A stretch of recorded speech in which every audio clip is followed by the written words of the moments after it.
Robert Mappelthorpe, a known homosexual who died of AIDS and who spent the last years of his life promoting homosexuality. Now, if any senator doesn't know what I'm talking about, in terms of the art that I have protested, look at the pictures. Now, any senator who thinks that I'm attacking aesthetic art, I don't know whether the television cameras can see it or not. I'm going to be fast enough with it that they can. But I want senators to come over here, if they have any doubt, and look at the pictures. In Cincinnati, police closed down the Mappelthorpe exhibit. We are sending the Mappelthorpe exhibit to trial. Come over here, look at the pictures. One of two artists whose works led to a dispute. Look at the pictures. Look at the pictures. Look at the pictures. Who is Mappelthorpe? The art gallery and its director are charged with obscenity for exhibiting photographs by the late Robert Mappelthorpe. Look at the pictures. Mappelthorpe's work is highly controversial. Can I show it to you? I don't want to look at it. I don't even acknowledge that it's art. I don't even acknowledge that the fellow who did it was an artist. I think he was a jerk. Jerk.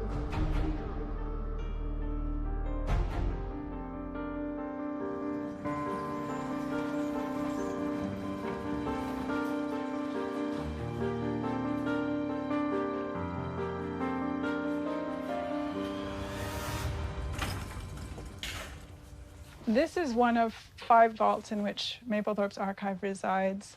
Audio-visual material is in here, along with more ephemeral paperwork from his studio and personal correspondence.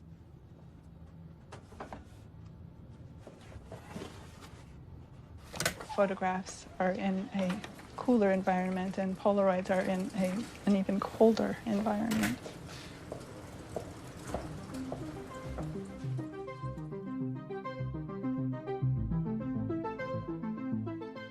One of our big challenges is to really make a case for why we're doing 2 concurrent exhibitions about one artist. This is 2 sides of one coin. Yeah. There is a duality that runs through Mappelthorpe's work and life, and we hope to be able to divide the material in a way that would highlight that duality.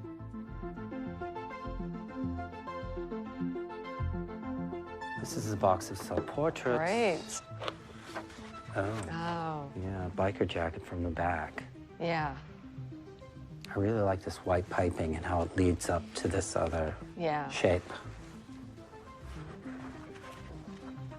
That's one of the great ones. When you say Mappelthorpe, people immediately think of the controversies that happened during the 90s. Guerrilla rebel. Yeah. Mappelthorpe was being demonized by conservative politicians. So one of our goals was to humanize Mappelthorpe, to bring him back into people's consciousness as a human being. It's quite convincing. Ah. Ah. Mappelthorpe and Bullwhip. I remember being a slightly higher contrast. It's a different paper. Right. This is a lot warmer and softer. Mm-hmm. The way his hand is, it's so great, it almost looks like he's releasing the shutter. Yes, because that cord comes just to the edge of the frame. The cord kind of connects the viewer with Mappelthorpe. Yeah. Because it's coming out of the picture. As well as the eye contact, Right. obviously. It's very defiant. He's not hiding his face. He's not hiding his identity. He's not hiding what he's doing.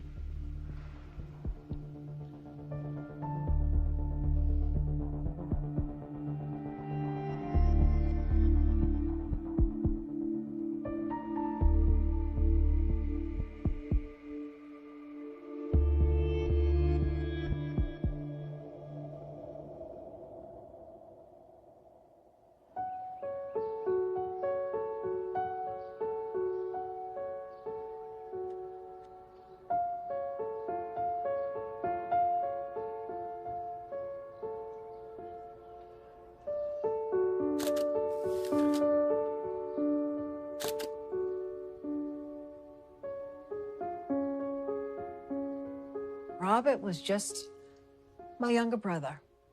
I'm the oldest. It's myself, my brother Richard, Robert, Edward, Sue, and James. That's the 6 of us. When we were young, we did a lot of coloring. Robert always had weird things. He'd have a green face, or just not the norm, or purple hair or something. And I said, what are you doing that for? That's not the way it's supposed to be. As far as like photographs, he never took photographs. My dad took a lot of photographs. Robert, he had no interest in that at all. My wife and I and the children moved here in 1949.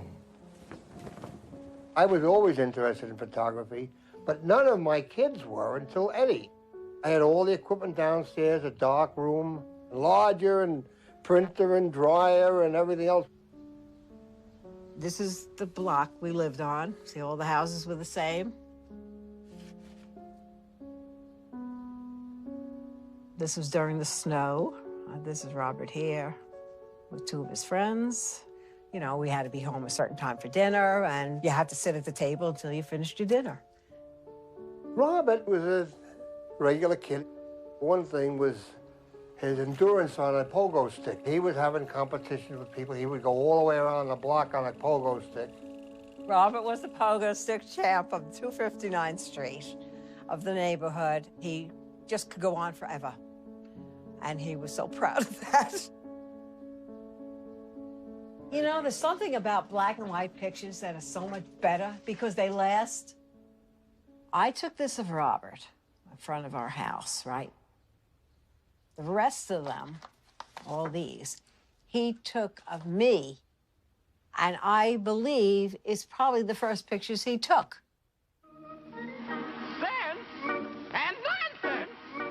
There was this television program in the early 50s. Someone would give them something to taste with their blindfolds on, and you would have to guess what it is. That's how we play the game, identifying items by means of our five senses. Well, we Mappelthorpe kids made our own sense and nonsense game. Robert, little devil that he was, went to one of the many ashtrays around the house, which were always full, and put ashes in my brother's mouth, and they were fuming. That's the kind of stuff he did, that kind of needling stuff. So he was a devilish guy.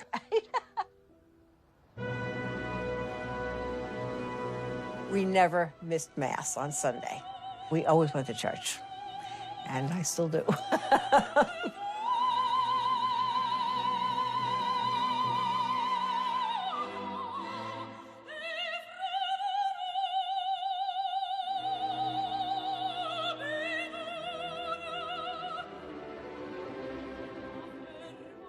I first met Robert Mappelthorpe when I was assigned to Our Lady of the Snows Parish in Floral Park.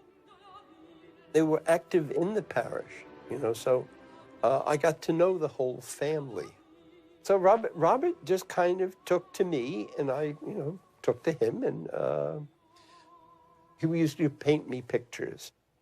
He drew me a couple of paintings of the Blessed Mother, the Virgin Mary. And I thought to myself, he's been too influenced by Picasso. You know? But anyway, I have to say that first, he was the only person I knew who could sit on a couch and chew his toenails. The other thing was, you'd look at Robert, and I think the first thing you'd notice is his eyes. They were huge. And as if he was always looking, always penetrating, always, you know, trying to get through. Well, I come from this, you know, suburban America. It was a very safe environment. And it was a good place to come from, and that is, it was a good place to leave. He never quite really fit in with all these other teenage boys, you know? There was something very fragile about Robert. I got friends that I was friends along. I was always drawing, and by high school I wanted to be an artist, whatever that was. Robert was Mom's favorite. I don't know why, though.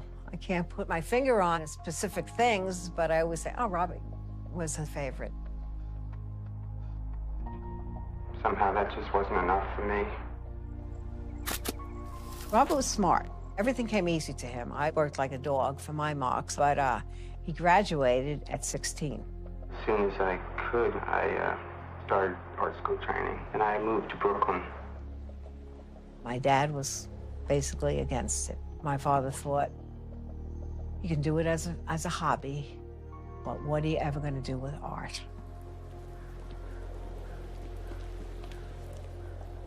Did you know that photography and homosexuality share something in common? Growing respect for photography in the art world occurred simultaneously with the growing visibility of the gay rights movement. Each suffered a gauntlet of prejudice during their coming of age. Just as Mappelthorpe was starting out, to be openly gay was still very much a cultural taboo. And photography was considered not much more than a utilitarian medium, an applied art, a bastard of the arts. He was very young when he started Pratt. He just looked like a little boy, and people made fun of him. At that time, his name was Bob Mappelthorpe. And to further diminish him, they called him Mapo because that was a children's cereal back in those days. He was not macho.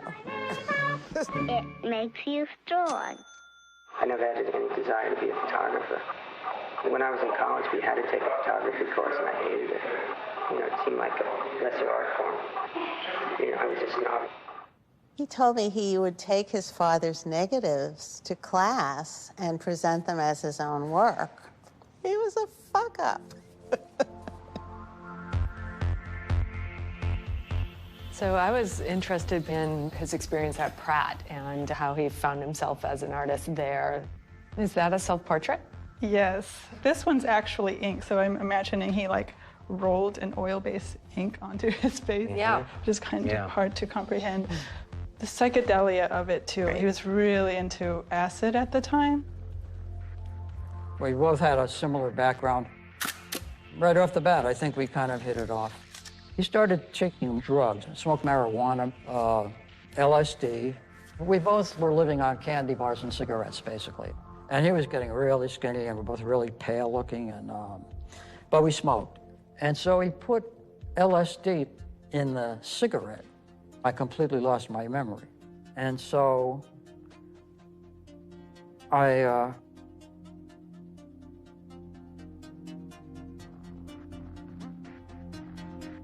don't know, I'm losing track now. I'm kind of like having I'm going back there too much, I guess. When I was in art school, I'd stay up all night, stoned, trying to think, what hasn't been done? You know, I was obsessed with trying to come up with a new approach to art, you know, to be unique somehow. Bob and I realized you have to get a little name recognition, and sometimes the weird thing can work well for you. So somewhere along the way there, he had purchased this little monkey, and he named it Scratch. And I did some really nice drawings of Scratch. The monkey had some bad habits. The monkey masturbated a lot, and the monkey threw crap at you sometimes. Now, he would walk around with the monkey on his shoulder, and he was wearing a black cape. Robert and I graduated Pratt in '67, Summer of Love and blah, blah, blah. And here's Robert standing all by himself in a corner, hanging, you know, hiding his face. He's extremely mysterious, and that's who he was. The final project for both of us was to make a musical instrument out of a bone. Then I remember he got a call from Bob, and he was all kind of weepy, and he said, I don't know what to do, Scratch has died. It was maybe 2 o'clock in the morning. He came in, and he was really shook. He said, I boiled Scratch's head, and I've got my bone, but, you know, it was terrible. It smelled terrible. I hated doing it. I had to cut his head off. So he aced the project. Yeah. There was a lot of negativity, even at Pratt, toward what I did. You know, people would say, oh, that isn't art. That isn't the way you make art. And I just did it the way I wanted to do it. Robert set himself apart from his classmates. It's a beast, and this is his backside. It's a pose that he uses himself later on in self-portraits. If you compare it to the bullwhip, that backward pose, he already has it in his mind. The last time I saw Bob, he had no clothes on, he was afraid. He had all the furniture stacked up against the door, and he was really beside himself. And he said, I'm afraid, someone's coming. Could you give me $20?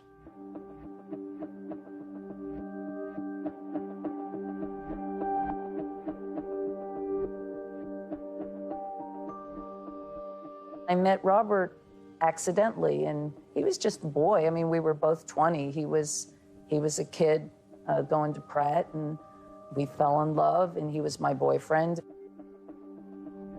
It was the first time I had ever been in love with anybody. So the fact that it was somebody as unique as Patty, I mean, she was a magical kind of person. So and she was supportive of what I was doing or my magic, and I was supportive of her magic. Neither one of us were ever jealous. So it was like, it was like a storybook relationship.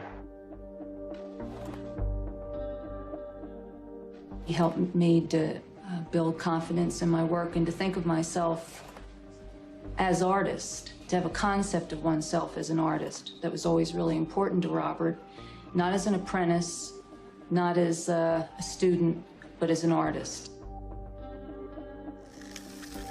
I loved photographing my friends, and Robert called me and said, can you do some naked pictures of Patty and me? I want to make a little film called Garden of Earthly Delights. So we set up lights on the back of a chair, and I just took the pictures that he asked for. Robert and Patty were so beautiful in such a interesting way, an unconventional way, I think. He exuded this kind of androgynous sexuality, and so did Patty. Patty was drawing all the time, and Robert was drawing all the time and making things. It was messy, there was stuff hanging around, tacked up on the walls. It looked like a scene from a Godard movie.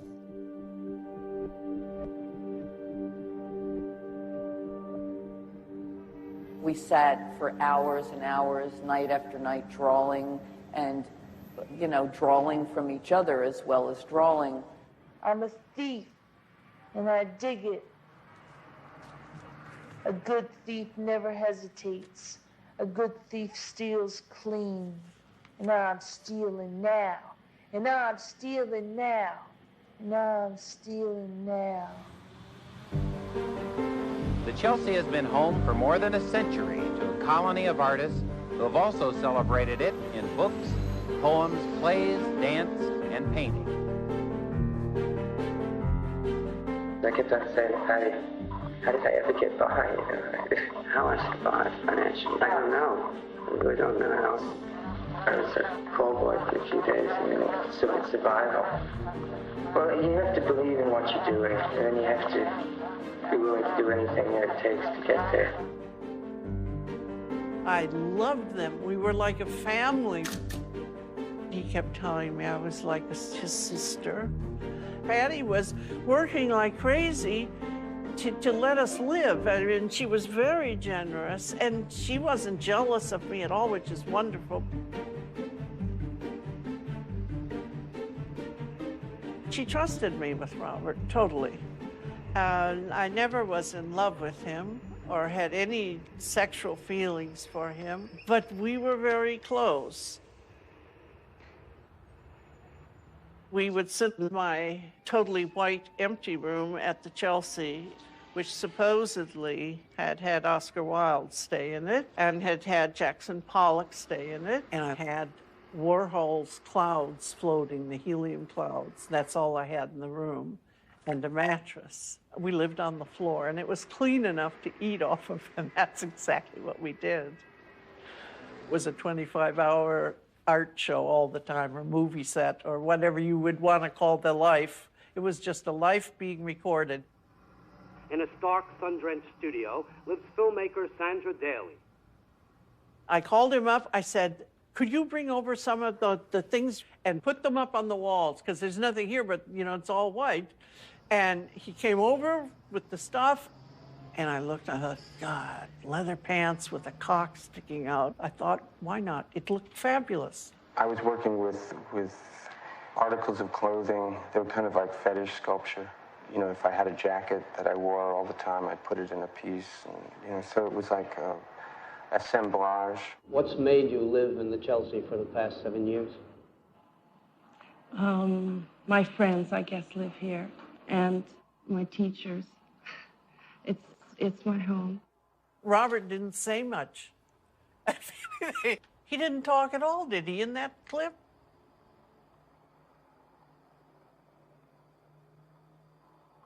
Robert could sit in silence a lot more comfortably than I could. I'm Edward Mappelthorpe. Robert Mappelthorpe's brother. I was 3 years of age when he left the house. I remember waiting anxiously on my stoop and knowing Robert and Patty were coming, and I'd be like, wow. Like, wow, look at these guys. And, I mean, they didn't look like anybody else. They didn't talk like anybody else. I always say creature. They were like creatures. Just the way he dressed, the way he carried himself, the way his hair was, the way... it was just... It encompassed him. The artist encompassed him. There was no separation.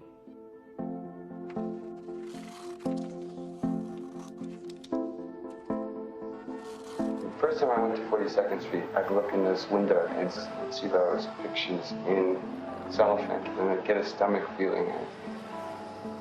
It gave me like, it wasn't an erection. I didn't get an erection looking at those pictures, but it was like definitely forbidden. But they were always in cellophane. You couldn't sort of get at them. You know what I did? I stole them from a blind news dealer once. And I got caught.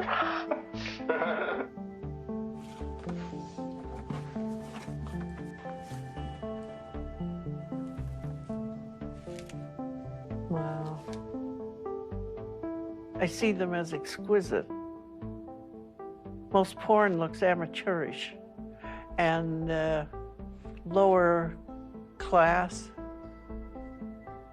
Just make it look like, I think I said a Louis XV chair, so that it takes your breath away. It doesn't matter what the subject matter is. It's like a love story to porn, maybe. It was a feeling I could get through looking at pornographic imagery, and I thought if I could somehow retain that feeling, you know, it was like, maybe it was the forbidden because I was young, you know, that if I could get that across and make an art statement, do it in a way that just kind of like reached a certain kind of perfection, that I would be doing something that was uniquely my own. Oh, and that one even includes a camera. Right. And he highlighted it. And this is before he was even making photographs. But this is when he started thinking, like, it would be cheaper for me to take photographs than buy all this porn. Yeah. Same great film. I wanted raw material that originated with myself. I felt that I was stealing them from other people. And so that's how I started with the Polaroids. You know, it was not because I wanted to be a photographer. We had a Polaroid camera, and Polaroid film was really expensive, so my focus was always that Robert got what he needed first. And we had so little money for film, we concentrated on getting him the film. It was all there from the start, and when I first started taking Polaroids, I was working with photographs that dealt with sexuality, portraits, flowers, and still lives, because I used the still lives to experiment with lighting. These are the first times that Robert took emulsion. He washed it off of the Polaroid till it floated above the base and stretched them out. That's me, ugly as ever. Here's Patty. And that's David Curlin.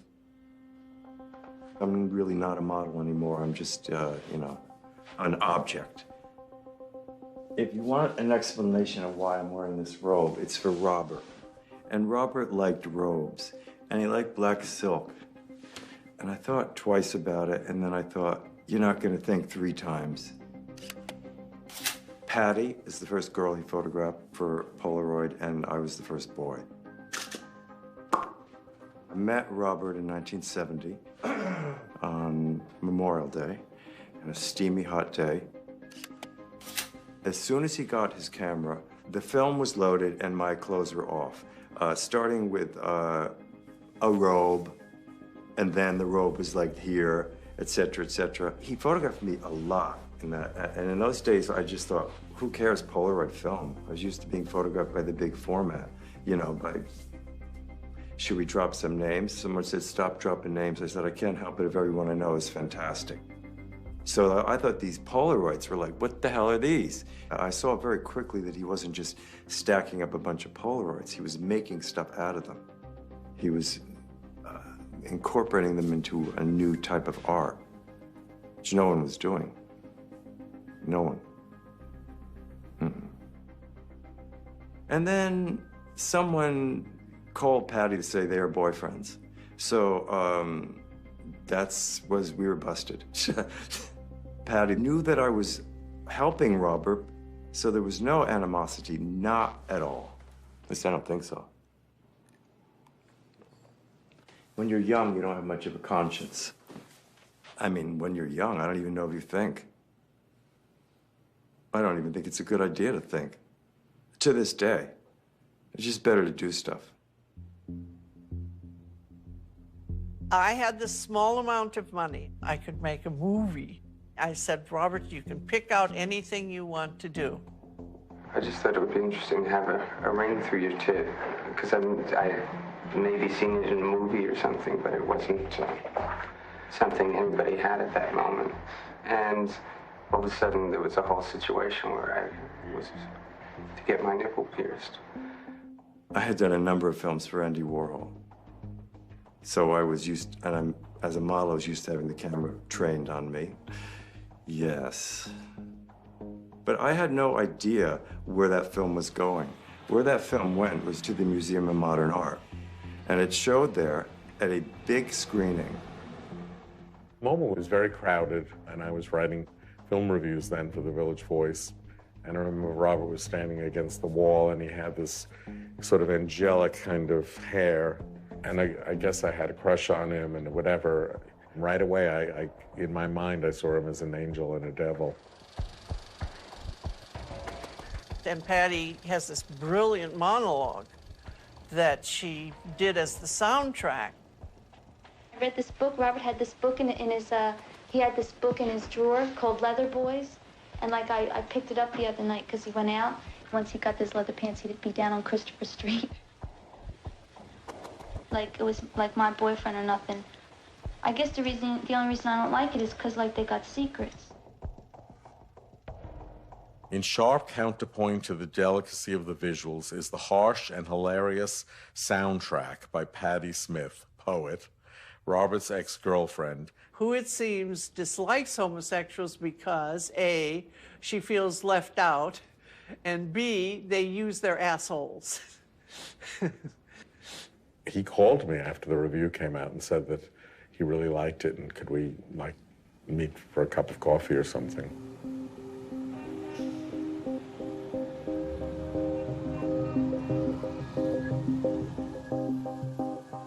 Robert and I would, meet up like at 4 in the afternoon, go into some deserted restaurant and sit, just order coffee. And he only had a Polaroid then. He didn't even have a camera. But he was already, planning on his first exhibition and who he was going to invite and who he hoped would come. This is Robert Maplethorpe's announcement for his first solo exhibition.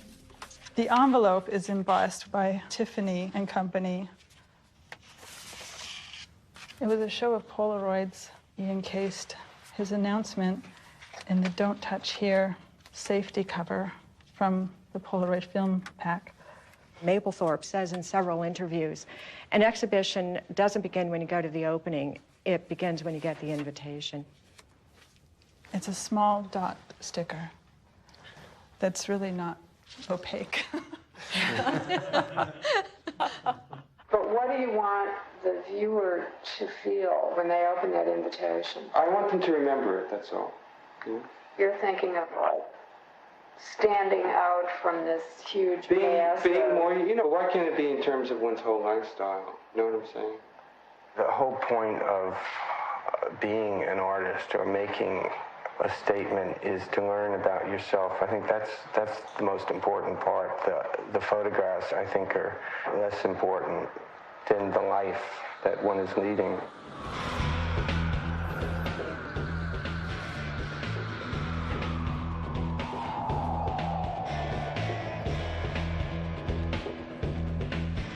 I would just run around and give people their food.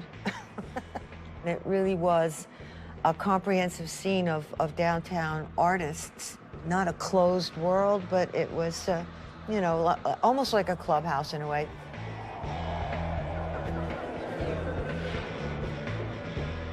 I probably saw Robert almost every night of my life.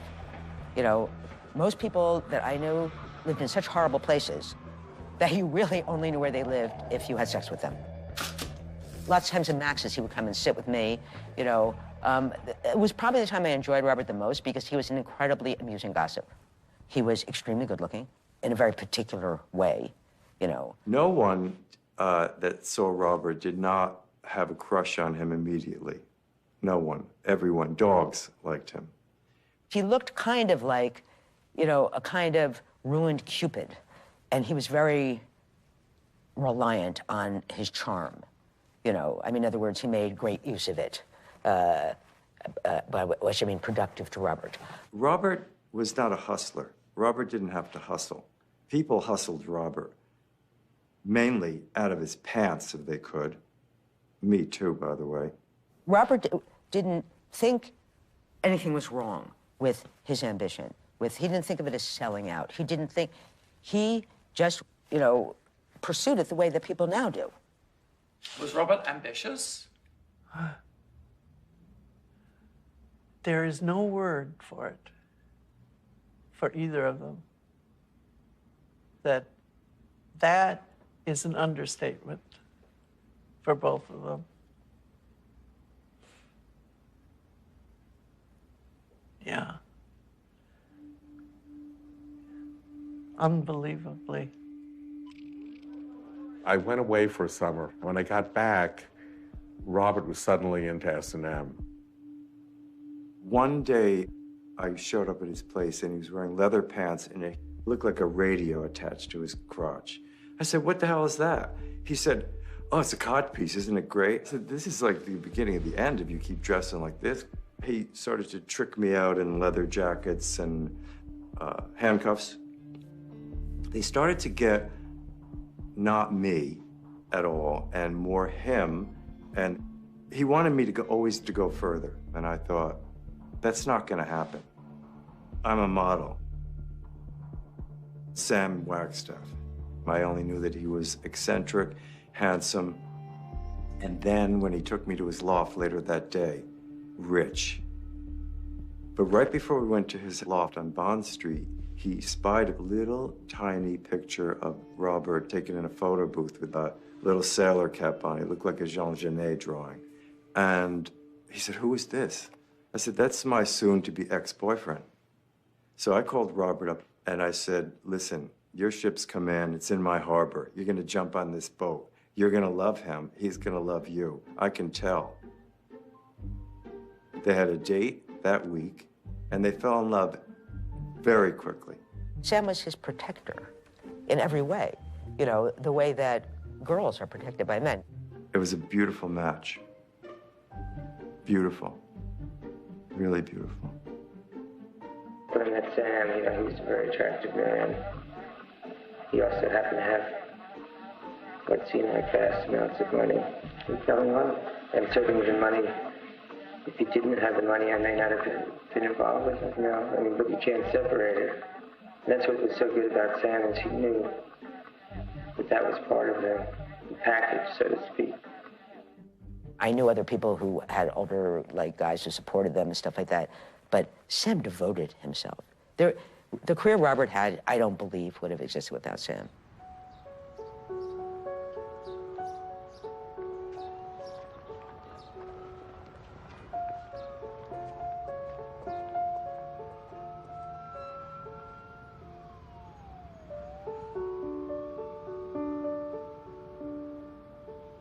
I met him when he moved next to us on Bond Street. So he was literally the boy next door. And we just instantly became friends. It's just this little cobblestone street in New York. Robert lived at 24 Bond Street, and Bryce and Helen Martin lived at 26 Bond Street, and I lived at 42 Bond Street. And the 70s in New York was very different than now.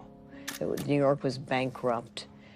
Things were pretty corrupt and violent. There's a lot of crime.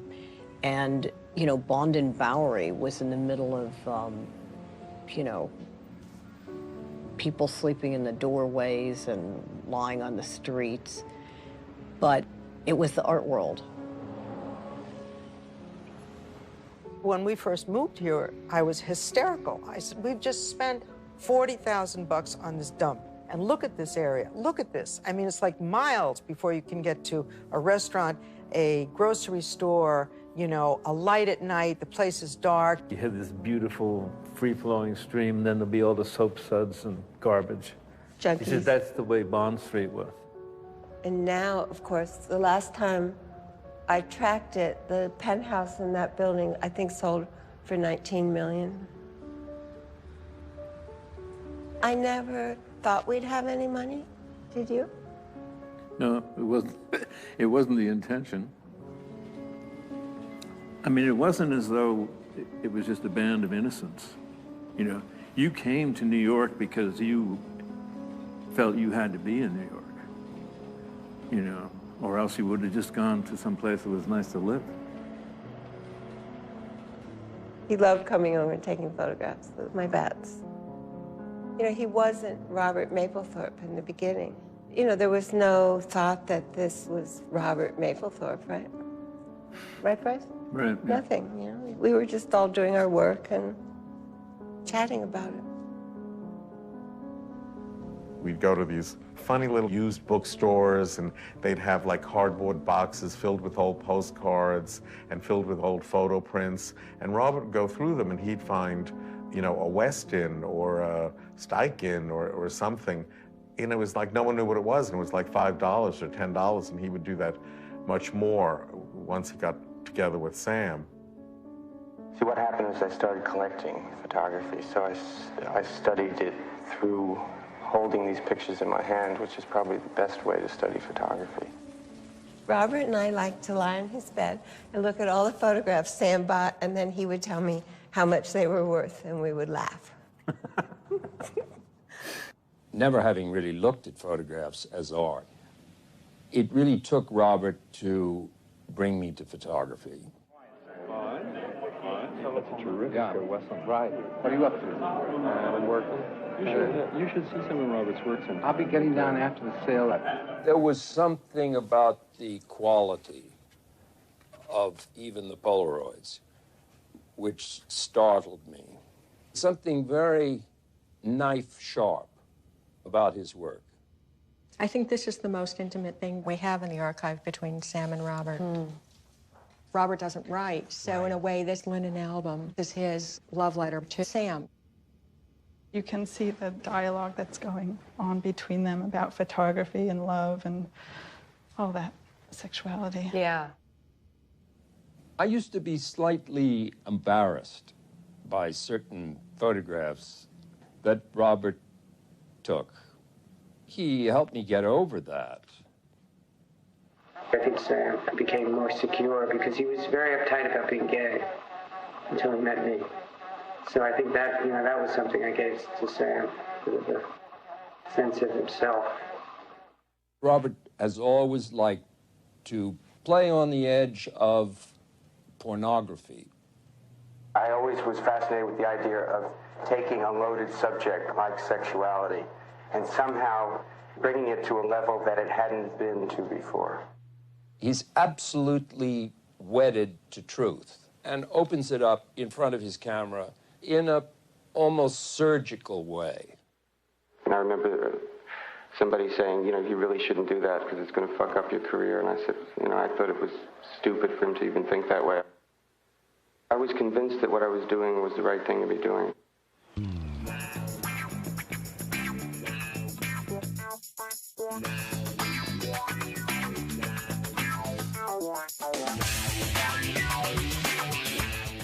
met Robert in the early 70s on Fire Island, where his friend Wagstaff was renting a beautiful house, and they invited me to stay.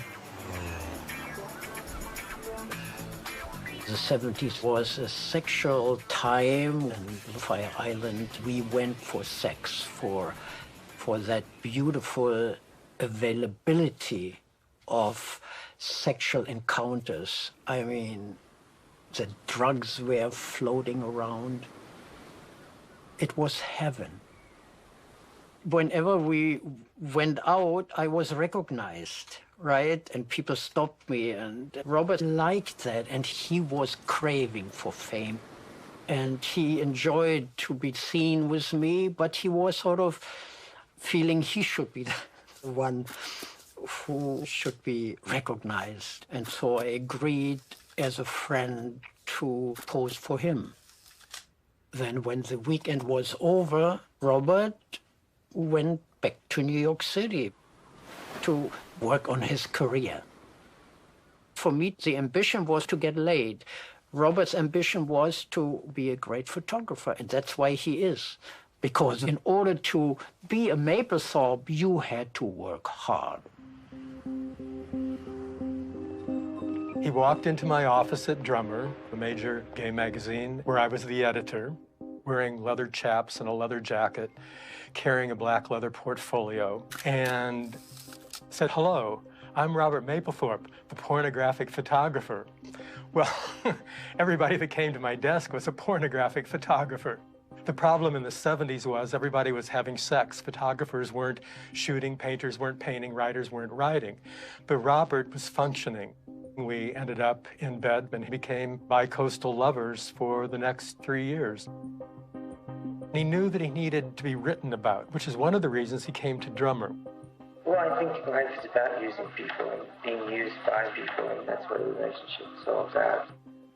I was just one of many writers that he approached. I mean, nearly all of his friends were writers. He wanted to be a legend. He told me he wanted to be a story told in beds at night around the world. He had that kind of drive. And in a way, that's part of what makes genius, is this self-centeredness and this ability to use people. So I was someone who could help Robert. I had that power of being, editor of Interview. But I don't think we used him that much because I was aware that Andy didn't like him. He always said, "Oh, he's so dirty looking and he's so creepy." And Andy didn't like anybody who took Polaroids. He thought he sort of was the only person who should be taking Polaroids. But once Andy realized that Robert was with Sam Wagstaff, he started to like him. So it was okay for me to then use him for Interview, and we sent him to Moustique.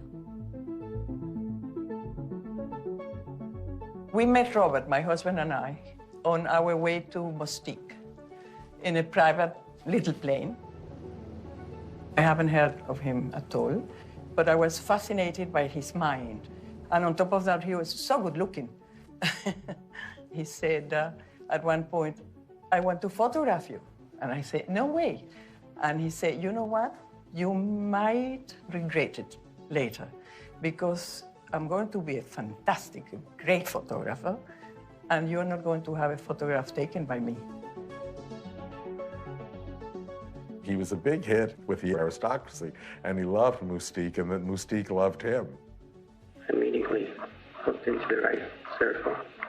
And I was received really well. I mean, I was a toast to Paris, a toast to London. It just happened. He was living this double kind of life where he would be uptown at a fancy dinner, and then he would go to the mine shaft. It looks well worn. Can you imagine it? Not just a souvenir. Well, that was one of the key places he went to find his model, the mine shaft.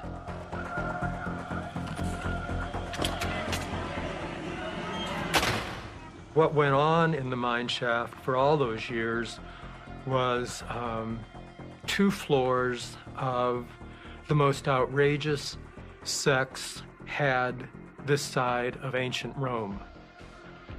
all kinds of S&M sex, scatological sex, fetish sex, from the sling to the stocks to the whipping post. People talk of the famous bathtub. I mean, there's always somebody in it, and a ring of men around it, 1, 2, 3 layers deep, everybody jerking off, touching each other, moving just like a scrum around that bathtub. And then the ones in the first line would piss all over whoever was in the bathtub. The work dealing with sexuality is very directly related to my own experiences. It was an area that hadn't been explored in contemporary art, and so it was an area that interested me in terms of making my statement. I was in a perfect situation in that most of the people in those photographs were friends of mine, and they trusted me, and I felt like almost an obligation to record those things. Robert and I first met at the mine shaft. He comes over, and I'm like, oh, here it goes. We're gonna have an orgy or go down in the basement. It was very good looking, you know, all in black leather. It was like, it was hot. He said, let's get out of here. And we went home, did a bit of coke, had some sex. Very, very vanilla sex. He looked bored out of his mind. And we were up in 2 hours. Just as I was nodding off, get up to do the first shoot. We did it like 6:30, 7 in the morning. He said he liked the light coming in the window. It becomes a documentary in a sense. Though I'd like to see it more as an autobiography. You know, it's what I'm involved with at any given moment.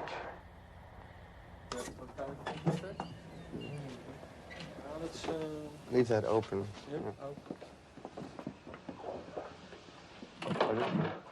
I did this in a shop window.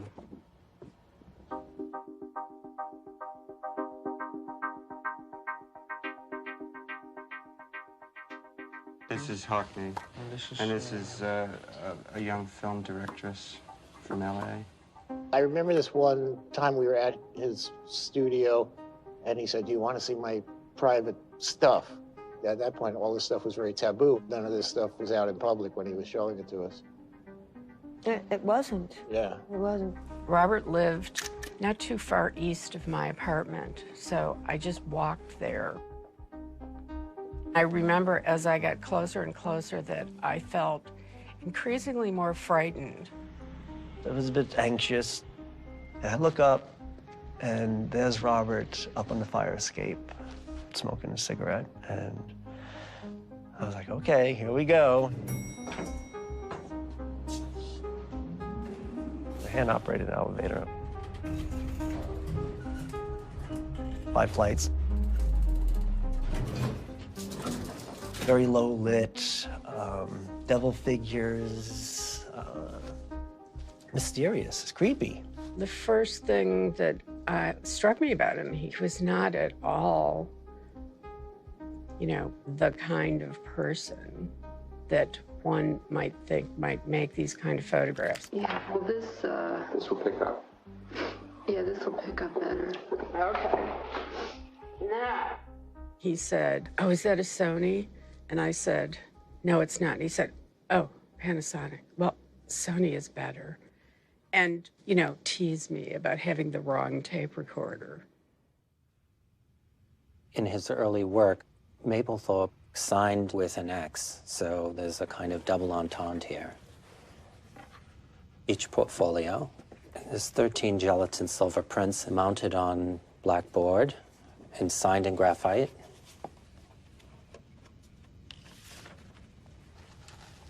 Sex is, for me, probably the most important thing in life. You know, it's the one area that offers a bit of magic, a bit of something we don't know about. Just seeing how his little brother reacted, he dug it. He loved to get a jolt out of people and a reaction. Because it was power. They were powerful. I think sexuality, like I portray it, is very much today. But people, you know, it will take a few years before people realize that. And you don't think that you're just existing in a specialized kind of subculture? New York is specialized, but what happens in New York is indicative of America finally.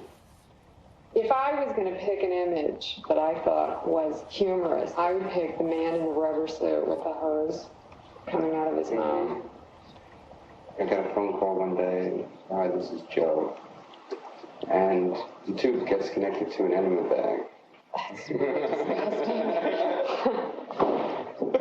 He came over with that rubber suit, especially for the photograph. And I had the studio, I put that plastic up here, so it's a little messy. I'd grown up with abstract art and conceptualism and, you know, nude men in rubber suits were not part of my art education. So it was hard to know how to talk about them. I was always amazed that it shocked. I mean, it just, because once I had a photograph and I had taken it, it wasn't shocking to me anymore. I'd been through the experience. Just watching even though I was perhaps being tested that day, I wasn't going to fail. And I was like, you know, this is cool. This is cool. Maybe they're the best or the most important pictures I've taken. When one sees something you've never seen before, it's rather important. I mean, still I can show those to people and they will have never seen that image before. So it opens something up. And I think that's what art is about, is opening something up. A couple of times, he was like, so what do you think Dad would say about that one? There are two that particularly, you know, took my breath away. One was a pinky inserted into a penis. That was like, oh my God. And the other one was the fist.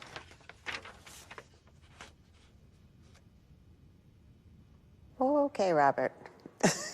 I guess you definitely found your voice.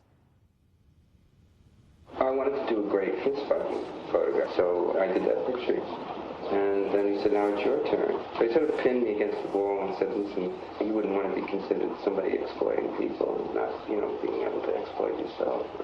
Anyway, once I had the picture taken, I thought it was a really good picture. But most people would say that that image was horrible. Image of yourself. It's a good one. Robert, he said, I can't have you go home without giving Mom and Dad something. So he just went and signed it for Mom and Dad. It was certainly better than anything else they had up on the wall. Sorry. It was a Easter Lilies print. Are you proud of your son? For the artwork he did, yes. But for some of the photographs that he took, I just could not accept them either. And he's done a beautiful job on flowers.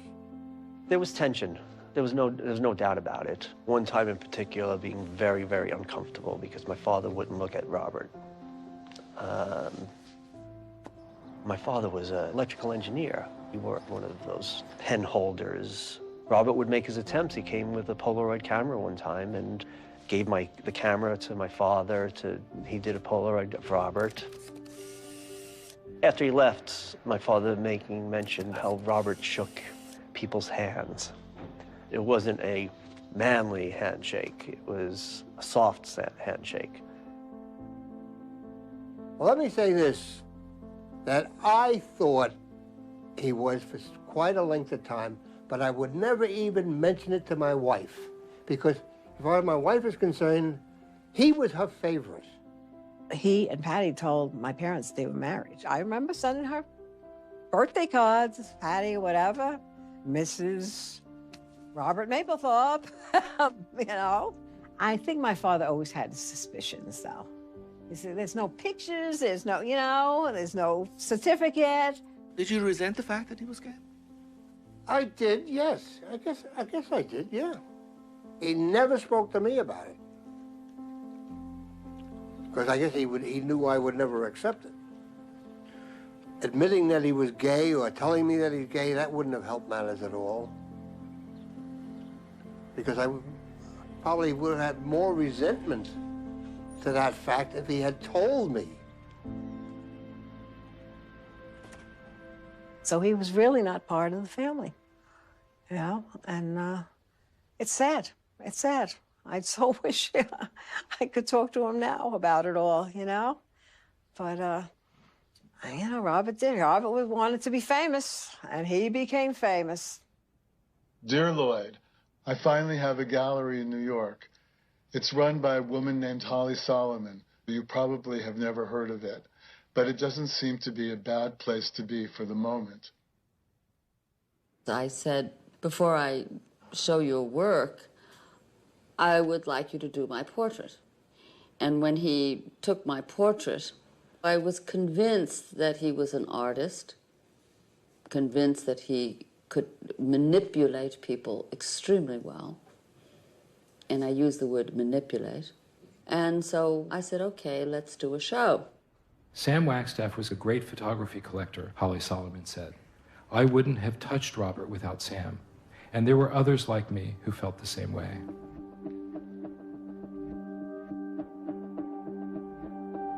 He had 2 shows in one day. One was the S&M pictures, and then one were the pictures for, you know, the uptown trade.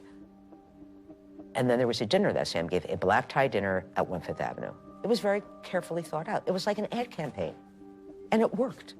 Sometimes I think it's better for the public to be able to separate things. Because when you mix them all up, the sex thing overpowers it. And what happens is they just pick the sex pictures out, and that becomes the show. What would you say to those people who accuse you of having a dirty mind? Well, I don't know what that means exactly. I mean, I think everybody is in one way or another involved in sexuality. So if you believe that sex is dirty, everybody has a dirty mind, I suppose. But I never consider sex being dirty. The image that particularly riveted me was Mark Stevens, Mr. 10½, with his penis and balls laid out on the pedestal as if they were a work of art, which in his case they were. So artistic photography is controlled by very civilized people in New York City, and in essence, he was glamorizing the penis, which is a very uncivilized thing to do. We sold 1, only. So I bought the whole show from Robert, figuring, okay, stuck is stuck. She was a very nice woman, but I really thought she had terribly vulgar taste. So when Robert Miller came around, I wanted to be uptown. He said, I want to go uptown, and he brought me a present. The present was a self-portrait with the whip up his tush. And my husband, he was quite insulted, and he said, I'm going to rip it up. And I said, no, you're not. Someday I'm going to get handsomely paid for that photograph. Is that making a statement about myself? You know, it's one aspect of everybody, I suppose, you know, sort of the demon within. There's a sense of humor in what I'm doing, which I hope people pick up on, and sometimes they do. I'm always pleased when people see that. I don't think he could have produced the work he produced if he hadn't been raised Catholic. I think the way I arrange things is very Catholic, even though I was never a religious person. I think it's rather important as an influence on my life. The imagery was what was important to him, not the dogma. There's something very ritualistic about sadomasochism. It's kind of the Black Mass, basically, right?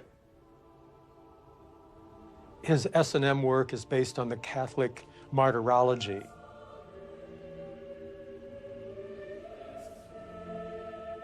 As grade school children, we hear tales of St. Agatha tied to a stake and her tits torn off with a red-hot pincher. If you're a little kid and hear that and twisted in a certain way, all of a sudden you're excited and not horrified.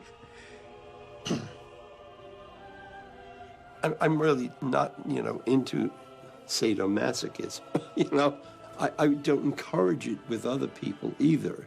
But I really felt as though there was a struggle in Robert between crucifixes and devil images, good, evil.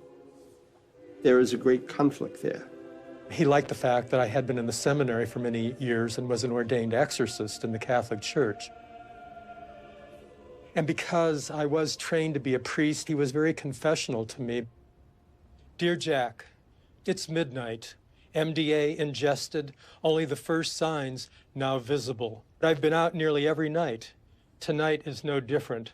The mine shaft is beckoning. Come, go, come with me. Oh, I almost forgot to tell you. I let some creep stick his hand up my ass.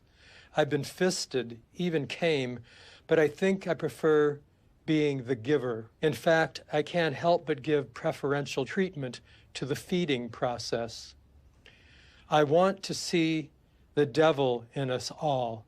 That's my real turn on. Love, Robert. I have to say that because nobody will say it.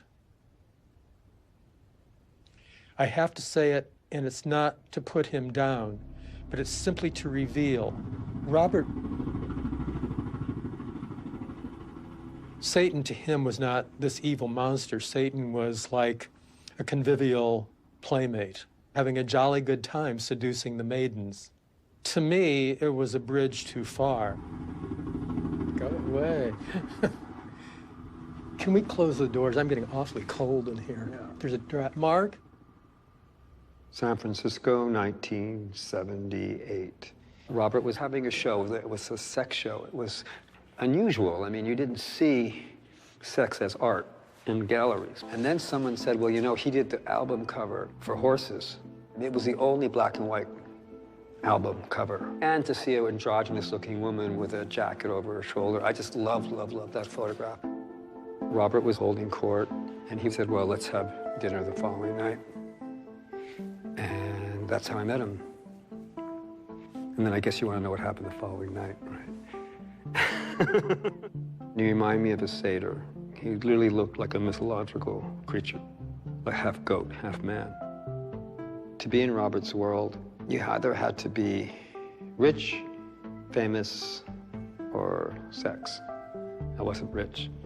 I wasn't famous. So it left that. Because he certainly wasn't monogamous. He could have multiple relationships on a weekend. But with me, there was no S&M.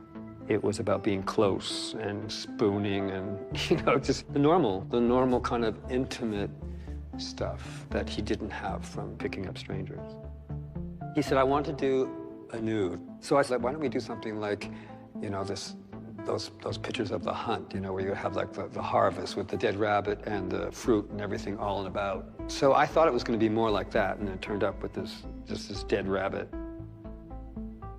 And I said, well, what am I going to do with this? Like a mink stole or something.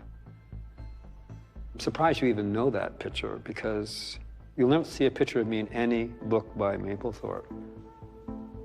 You really won't.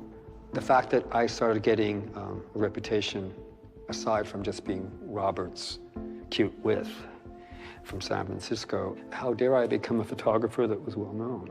And this infuriated him. He couldn't deal with that. I've had a house guest here for much too long, a very cute boy that I met in San Francisco. He's sweet, intelligent, has a nice cock, but that ain't enough. I wish he'd find an apartment as he's cramping my style. That was probably me. I mean, but I never heard that. I mean, I don't know who else he met in San Francisco. That's the first time I'm hearing that.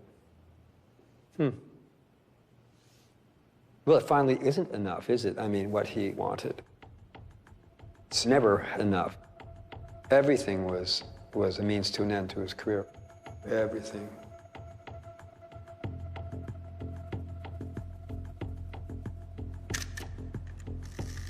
Oh my God, you guys are old school. I love that.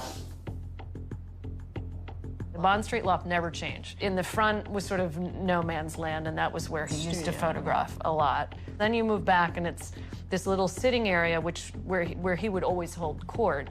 But across from that was the bedroom, painted black hot gloss with the handcuff holds above the bed. I never went in there. Oh, I did. First thing he said to me, it's all you have to know is where the dark room is.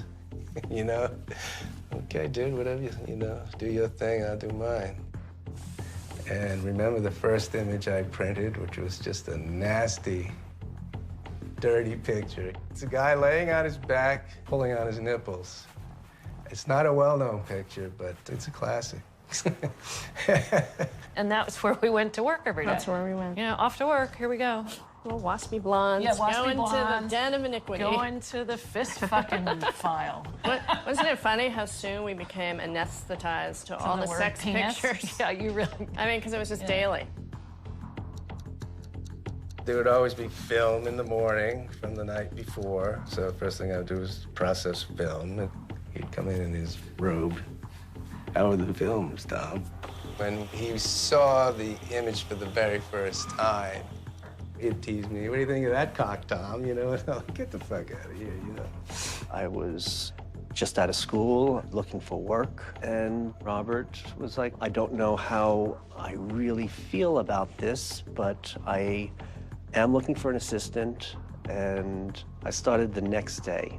Because he didn't have a real photo background, he was always insecure about, technically, did I get the picture? You know, did it come out? Did it come out? If it had light on it, he could get exposure, he was happy, because, you know, they were all fucked up in the middle of the night. I'm not a technician. I never studied photography. I don't particularly care to know it. I know what a fine print is. I would probably have less than half the number of photographs if I did my own developing and printing. But he always had coke. I was the only guy he gave coke to because he wanted me to keep going. He wasn't generous, but, you know, if I give Tom a little coke, he'll print faster, you know? Yeah, Tom, he'd go in the dark room and give me a bump. You know, my father said to me, how can Robert call himself a photographer if he doesn't even know how to process a roll of film? But Robert had a vision. He always had a certain way of seeing things. So how you got there didn't really concern him so much. He wanted everything to just be flawless, you know? Well, let's make this guy's arm meet this corner and, you know, let's straighten it out a little bit. But it's a guy pissing in another guy's mouth. What the fuck's the difference? He wanted things as, you know, unrealistically perfect and smooth and take all the flaws out of the skin. You know, some days we'd sit and just retouch for a day until all the blemishes were gone.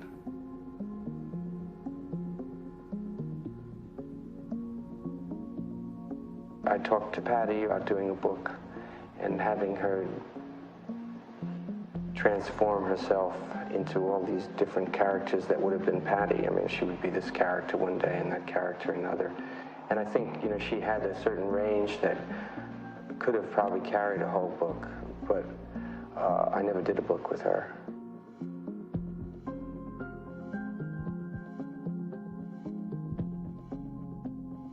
When I met Lisa and I realized that she, in fact, had this range within her, a very different range, but it was still worthy of a book. I thought she was unique.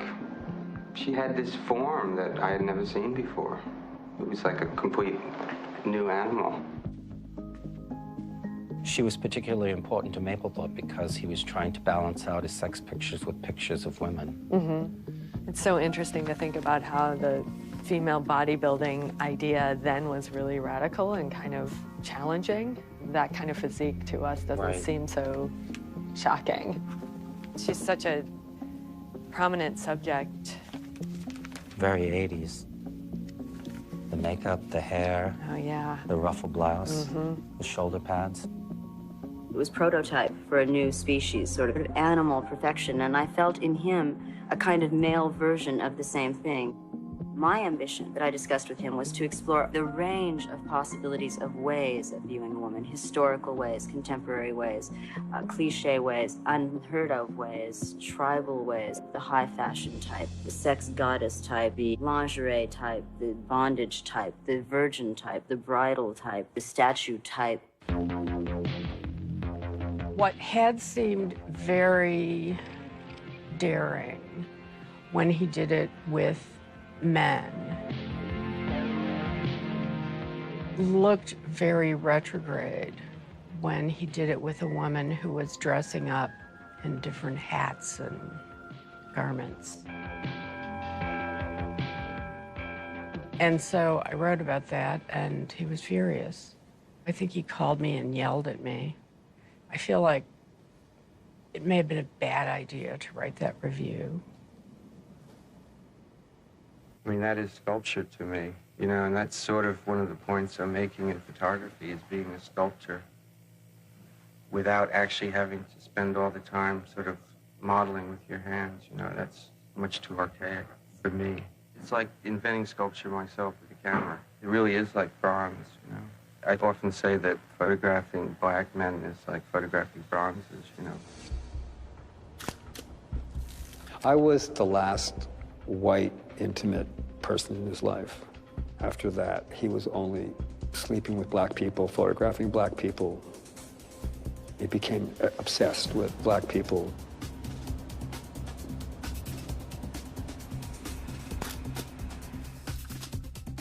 All I know is that it's physically attractive to me.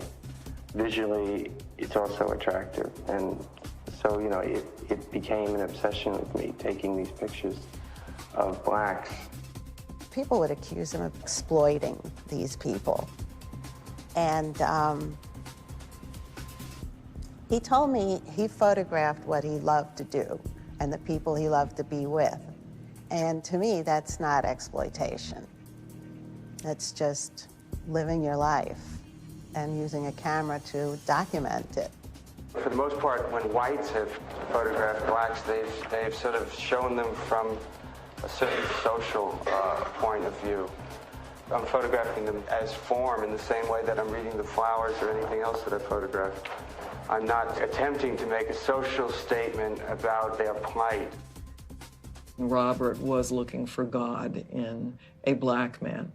And he found him in Milton Moore and fell in love with him. Now, I think he fell in love, and this sounds ridiculous, with Milton's penis. Robert was looking for the absolute perfect black penis, and he had it, I mean, the exact measurements down. I mean, it had to be just so, and he'd discuss it with others, and, you know, the ratio to this and that. The thing the world is most afraid of is penis. And Robert dared show penis, but he dared show black penis. And there's nothing more scary, because behind all of sexual prejudice is the sex envy, this penis envy that drives people insane, either with lust or with fear.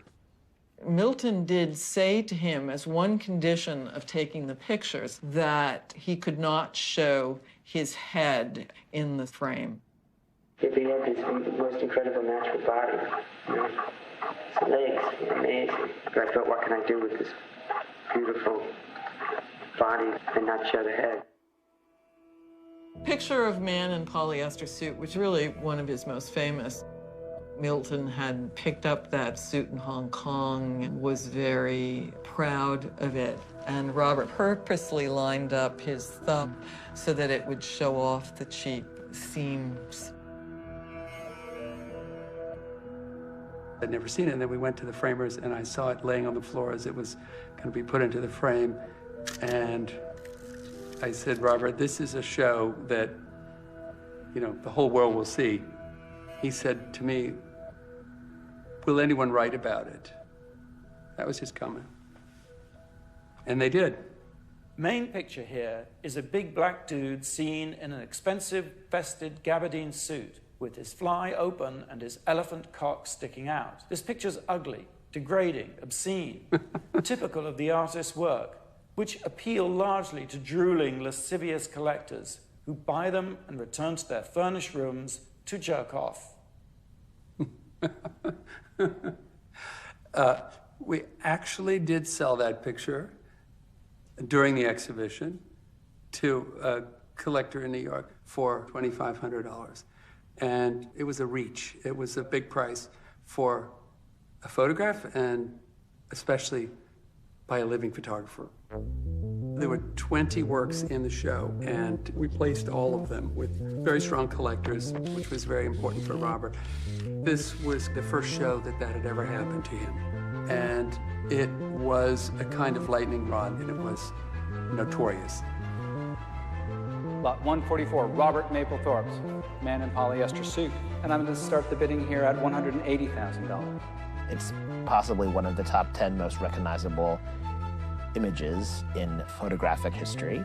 210, 220. It's an iconic image. You know, it's like Andy's Marilyn. 360, 380, $390,000.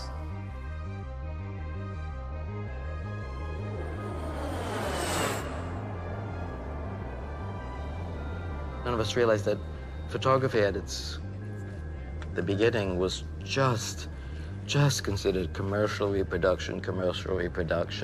Many collectors would never dream of collecting.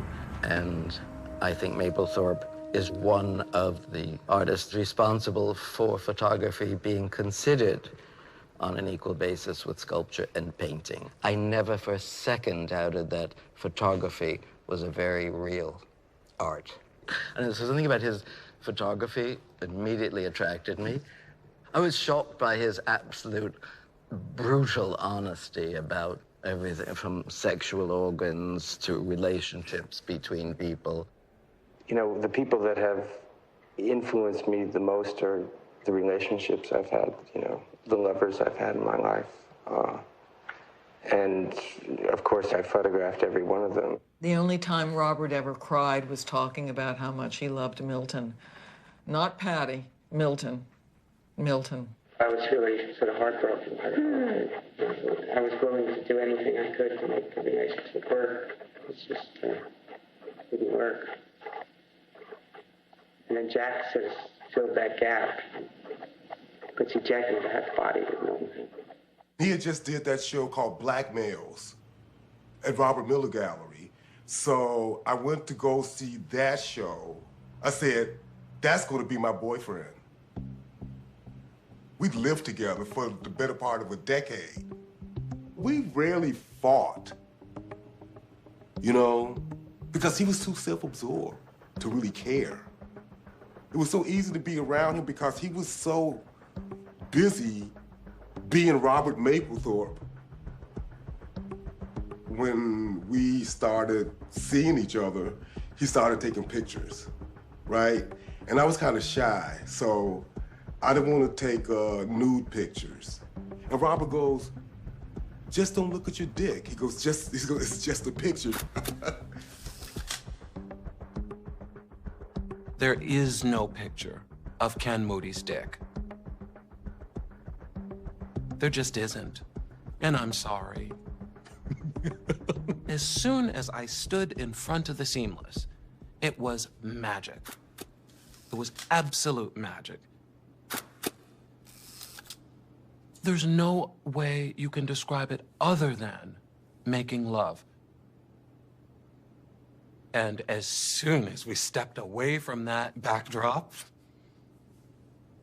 nothing, absolutely nothing. We had nothing in common. We had nothing to say to each other.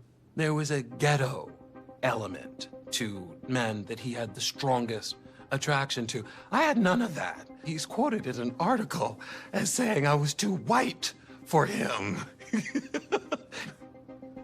Too white. I brought them together. It was interesting because they had never met and never had a conversation with somebody else that had lost all their hair as a child. And it was interesting to watch them react and relate to each other. The more time goes by, the bigger that photograph gets. When it was in Times Square on the NASDAQ billboard, that was like, wow, where's my mother? I've read several things on the shot of Ken and I. It's like they try to read all of this philosophy into it. Black Ken, eyes closed, meaning the subconscious. White Robert, eyes open, afraid of the unconscious. I'm like, oh, what? The black man was in the background because the black man's neck wasn't long enough to reach over the white man's shoulder. We tried it, and my neck wasn't long enough. I think that's why he did every position. Exactly. To find out what worked best. There was no philosophical anything. Robert was so not like that. No, totally not. Take your shirt off. Sounds silly, I guess, using the word magic. Fold your arms. Stay right there. Lift your head up a little bit. I was able to pick up the magic of the moment and work with it. That's my rush in doing photography. Hold that. Hold that. Tilt a little right and turn a little right. Turn your head to the right. Now bring your eyes back to me.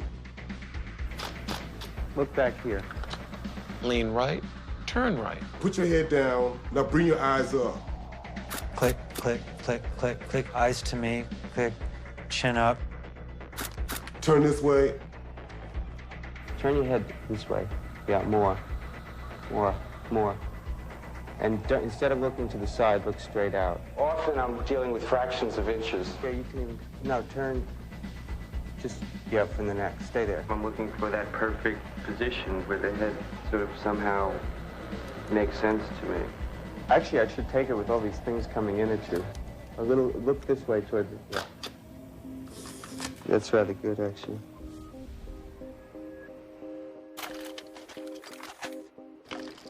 I'm going to start showing a series of portraits. I'll stop at any point, but I don't want to comment too much about the pictures because I want my vision to come across, the way I see things. That's William Burroughs, Philip Glass on the left, Robert Wilson on the right. Donald Sutherland, one of the best subjects I've ever photographed. Annie Leibovitz, one of the most difficult subjects I've ever photographed. That's Debbie Harry. I sat for him a couple of times, which was pretty scary for me the first time. Smiling wasn't his thing, The way that he saw people was like he was seeing into them or something or through them. I don't think it's necessary to tell you who is in each photograph because if the pictures are good, then they'll transcend who they are and it doesn't matter. He became known for the elegance of his portraits. And any photographer who takes pictures of celebrities is making a smart business move because those people and their friends have lots of money and they buy pictures. Yeah. Well, and his social life was a part of his artistic life. That's right. It was all very interconnected.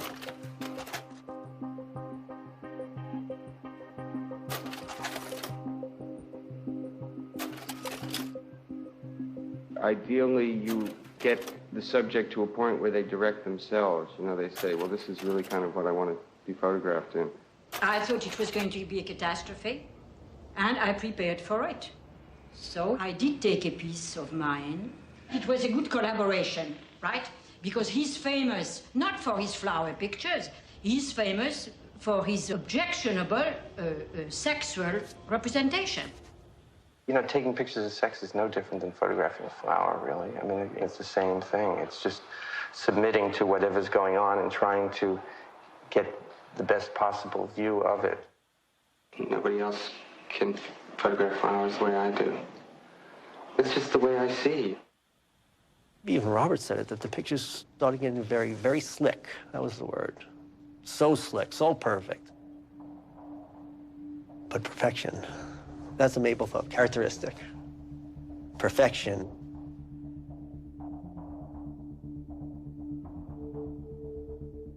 Anybody who was involved in that studio will agree with me that you just got sucked into Robert's world. You wanted to. It wasn't, I mean, you just did. I mean, it was an interesting world. It was a lot of excitement. It was a lot of fun, but I wanted to do something else. Can't just be Robert's assistant the rest of my life.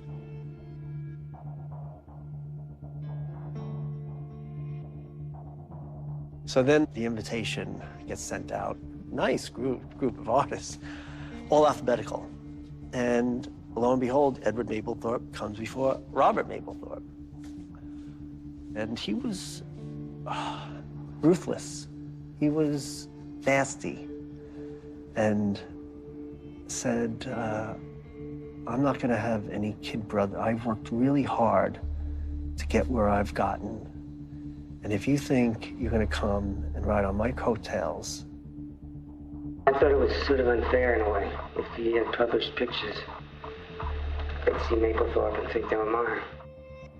And I was like, fuck, man. I was like,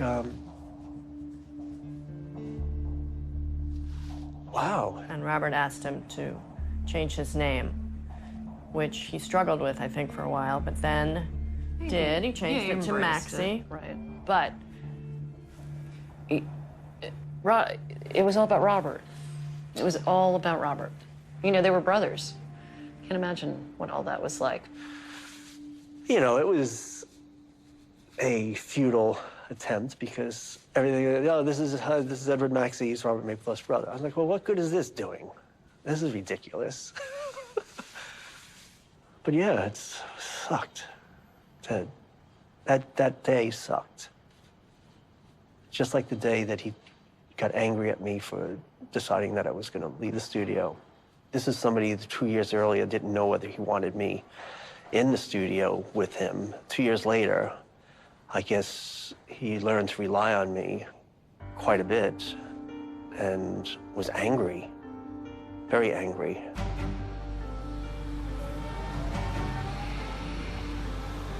The lifestyle of some male homosexuals has triggered an epidemic of a rare form of cancer. He would go to the bar in the afternoon, pick up someone, have sex with them, then go back later that night, maybe, and then pick up somebody else, and then towards the end of the night, like a nightcap. Last weekend, Mayor Koch predicted that the mine shaft would close. They are selling death. Places where death can be distributed. They're making love in the street on top of cars and everything. This is men, grown men. I mean, that's not normal. Most of these people, they're not fit, they're not human beings, they have emotional problems. What about your own health? I mean, it seems to react as good. I must tell you, there are a lot of rumors out there. More people have told me that you're sick than you probably know. I think so.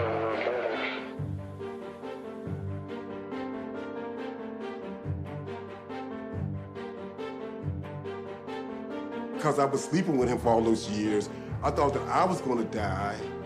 I had came back from an appointment to get my results. He was laying in the bed when I walked in, and then he looked at me and he said, "You got it, right?" And I said, no. I said, it's, I'm negative. And I remember he got really upset and he goes, "Then why do I have it? Why do I have it?" And he started like pounding the bed.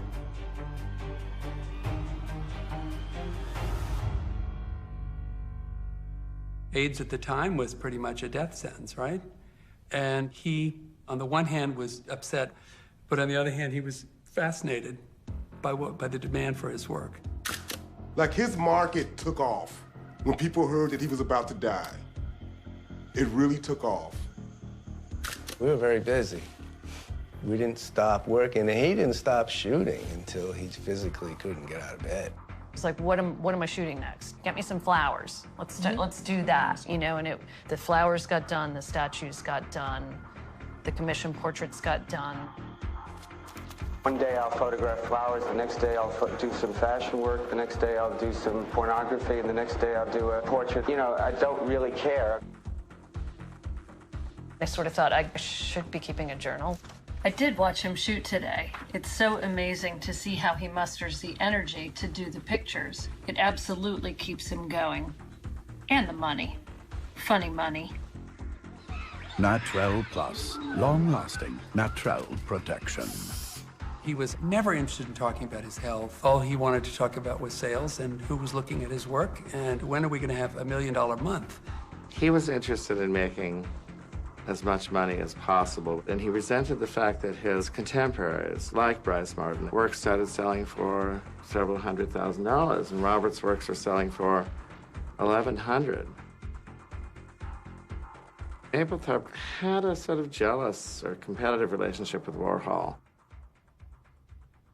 He would say to me weekly, if I die, will I have died with as much money as Andy Warhol had? And I'd say, no, not nearly, not nearly. I remember him saying to me once how frustrated he was about being ill because he was getting all this money now. And he actually said, I won't be able to enjoy it. He was not very interested in leaving money to people.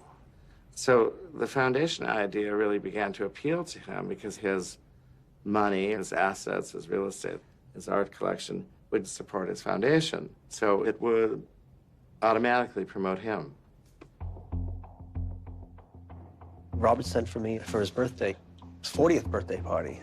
That's when I was like, whoa, this is not good. Robert Mappelthorpe's way to interpret me was totally different than any other photographer. He wanted my hair back, so that was unusual to me. Everybody else always wanted me to do a hairdo. He wanted a very, very natural feel. I look like an angel on that picture, so how can I not be pleased? He was the first photographer to photograph me completely in profile. It's never, he was the only one. The profile was just so much more soul-bearing. I got to sort of study him. He didn't seem happy. Everything seemed precious, and I think there was no sense of wanting to waste time or be frivolous. In German, you say there's this word, getrieben, which means as if something is chasing you constantly. I used to go and visit him. We both sensed that he was dying, but we didn't talk about it. And he had that very sad expression because he didn't want to leave. He wanted to stay, you know? And one day he said, I need to take a photograph of you, and you need this one because this is going to be the last one, is what he said. He said, don't be silly. And it was.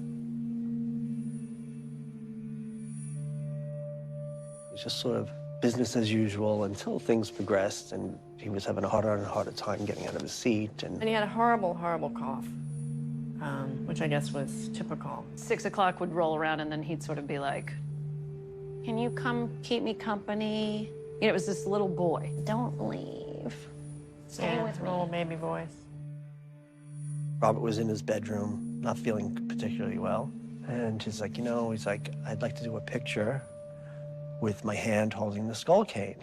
And I said to Brian, listen, this has got to be a self-portrait. And it wasn't often that he'd want to take his own picture, but he had been trying. I took the skull cane and I held it like this. I said, do a Polaroid. So I brought it to Robert. He's like, wow. He's like, that's good. His knee started to hurt. So we put a chair in for him to sit on. And that's the classic masterpiece picture.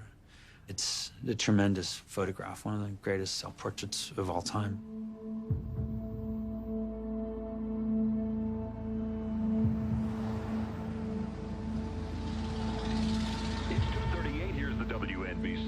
Cloudy, breezy, chance of showers and thunderstorms right through the evening. The low tonight in the low 60s. Right now, 74 degrees.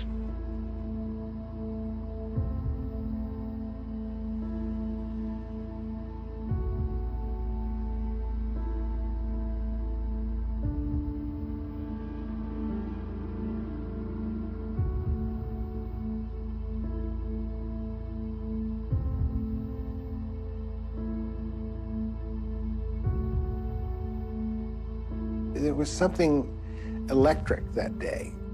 It wasn't just an opening. It was a memorial with a living corpse.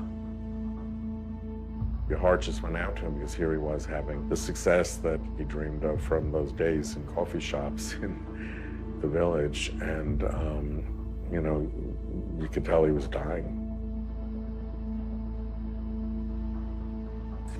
Not too much.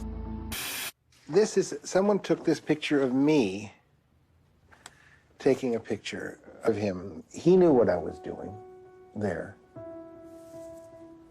I think he understood the whole thing. He didn't like it, but he understood it. I think that was his proudest day. I really do. He looked like the king sitting there. It had everything from flowers to fist fucking. And I had to go around the room with my mother in a wheelchair. Wow, yeah. When I saw the one with the whip, I said, oh my God. And I remember going to my kids and I went, oh, that's him? It was a self-portrait? He loved attention, even though it had to do with the fact that he was a dying man. It didn't matter. It was one picture. I mean, it stunned people. We all sort of were under the impression it was going to be this glorious article, when in fact, that was sad. Yeah. That was... I'm sure he saw his own mortality. Yeah. Very clearly at that moment. His image out there of this handsome, vain, elegant creature. And people really were shocked. I mean, come on. It was like, he was alive.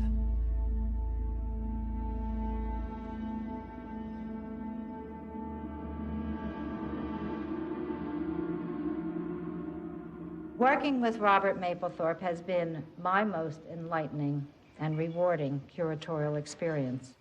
I felt that Robert Mappelthorpe's work was so important, so I went to New York and visited him at his studio. We started to talk. He was very easy to talk to. I felt after 5 minutes that I'd known him a long time. Have you ever seen the XYZ portfolios? There's a X portfolio, which is 6 pictures. There's 13 of them. And then there's Y, which is flowers. And there's Z, which is blacks. He was particularly interested in showing the XYZ series, which had not been shown before in its entirety. It may be interesting to have a wall where you have a row of X, Y, and Z all in one mass, sort of, in 3 rows or something.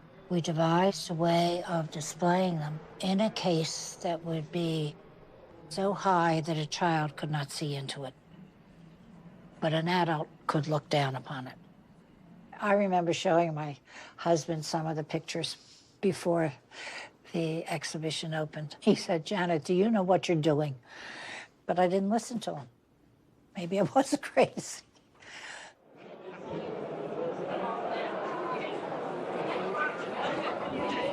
Hi, Robert. Here we are. You're with us. You're with us, and we're with you. I think you can tell whether a show is successful by the sound in the gallery. If people are talking a lot, you know, somehow the show just doesn't have it. In the Mappelthorpe show, there was silence. You could hear a pin drop.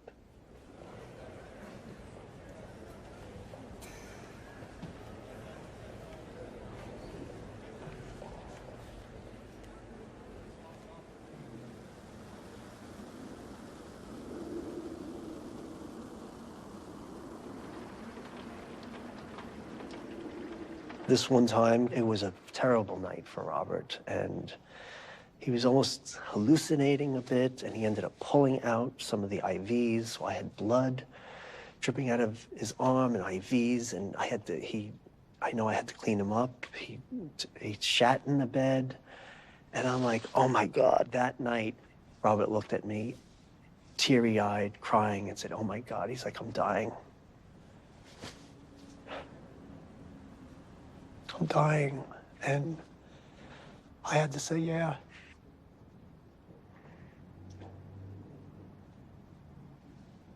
What could you, I couldn't, I mean, yes.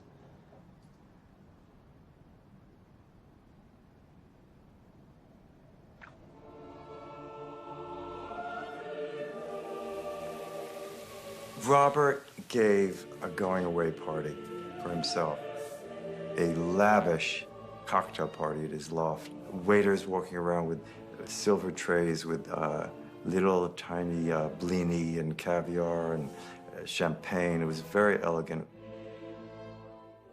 It was a great party, too. I didn't have good parties. It doesn't matter whether it's an orgy or cocktail party. I had to do it. And Robert was sitting in the middle of the room. I walked up to him and kneeled down at his feet and came face to face with him. He said, "You still look so beautiful." And I said, "Thank you." I said, "Well, what do you want me to do?" He said, "I want you to tell her everything. Keep me alive."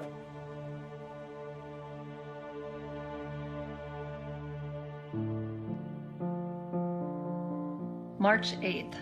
Well, this is it. The last 2 days have been hell. The funny part is not knowing how to say goodbye. Letting go. Are words enough?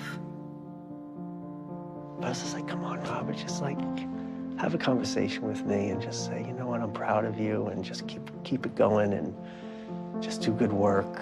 And never got it. Never got it. Are you happy?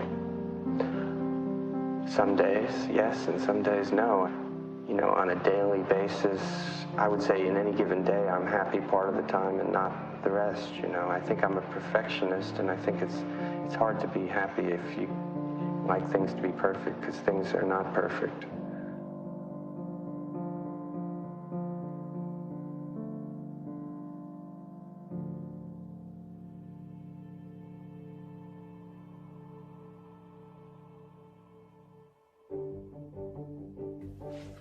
I don't know whether the television cameras can see it or not. I'm going to be fast enough with it that they can.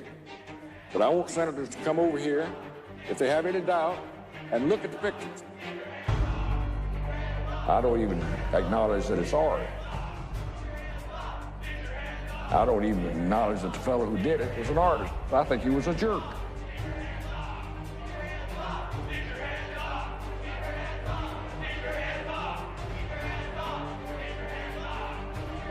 This line is for 2 o'clock only. You need a pass to get in to see the exhibition.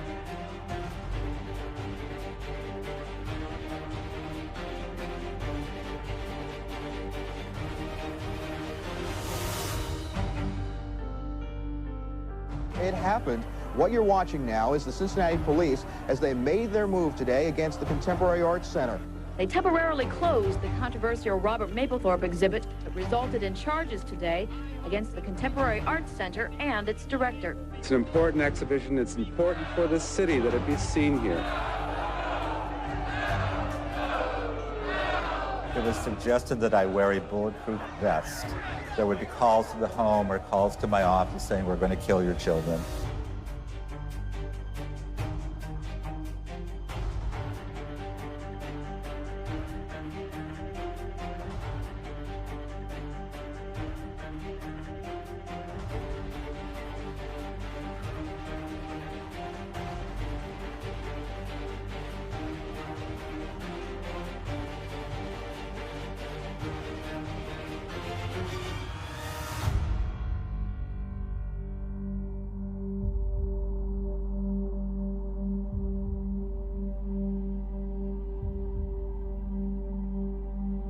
The art gallery and its director are charged with obscenity for exhibiting photographs by the late Robert Mappelthorpe. The jury took about 2 hours to come up with its decision. We, the jury in this case, find the defendant not guilty of peonering obscenity.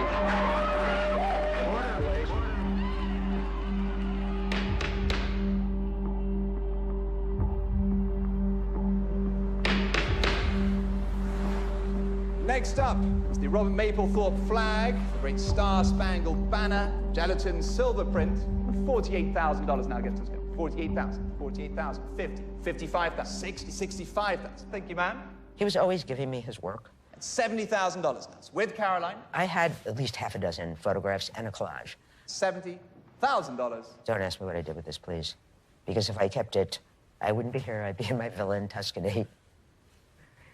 I can't. This guy's too upsetting. Sold. I threw it away. Sold. When I moved. Sold. I told this once to an art dealer, and he said, I can't believe you didn't know that someone as ambitious as Robert, as clearly as ambitious, wouldn't become famous. And I said, you know, no one could have imagined that photographs would be so valuable financially, because they weren't. No photographs were. It wasn't just that I couldn't imagine it. No one could imagine it.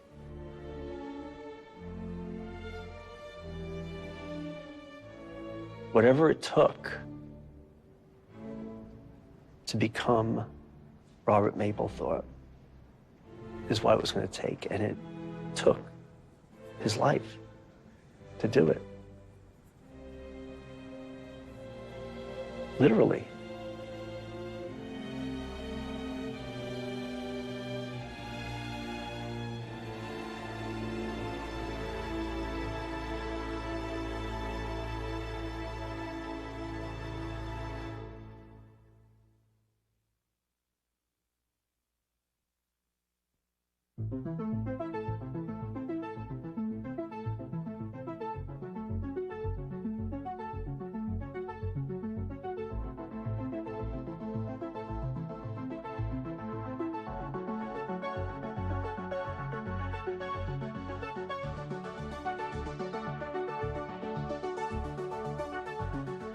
Mappelthorpe by himself, the name is really great. It's like Titian or Yeah. Veronese. Or But it's like an people old gotta know where master to where go you to have see it. just the name. Well, that's all you need is the last name to recognize the artist. It's so clear and simple.